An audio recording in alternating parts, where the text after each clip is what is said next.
example,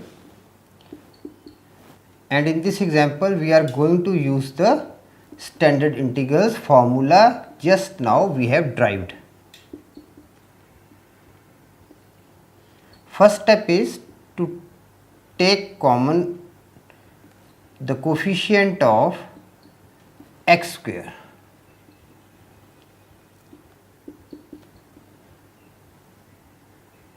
Root 2 common, x square minus root 3 upon 2 whole square dx. Is it clear?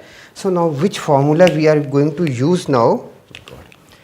The formula is integration of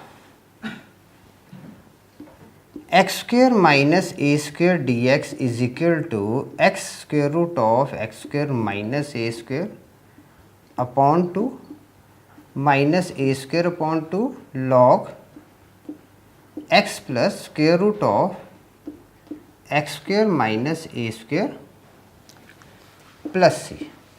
Now we are going to use this formula for our identity part. Now square root of 2, a is what? Root 3 by 2. So this becomes x square minus root 3 by 2 whole square upon 2 minus root 3 by 2 whole square upon 2 log x plus x square minus root 3 by 2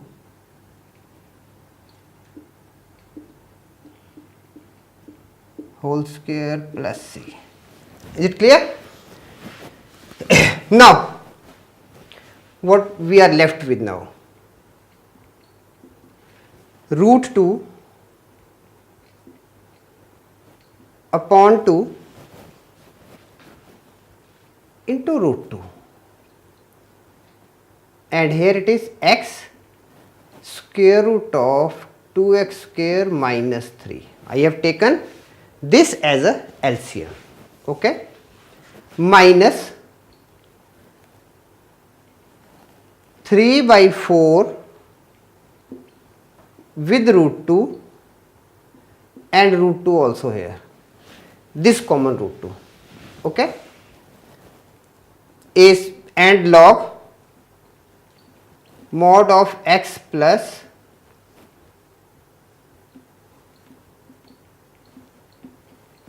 c. Is it clear? So finally what our answer is? 1 upon 2 x 2x square minus 3 minus 3 by 4 log x plus 2x square minus 3 plus c. Answer.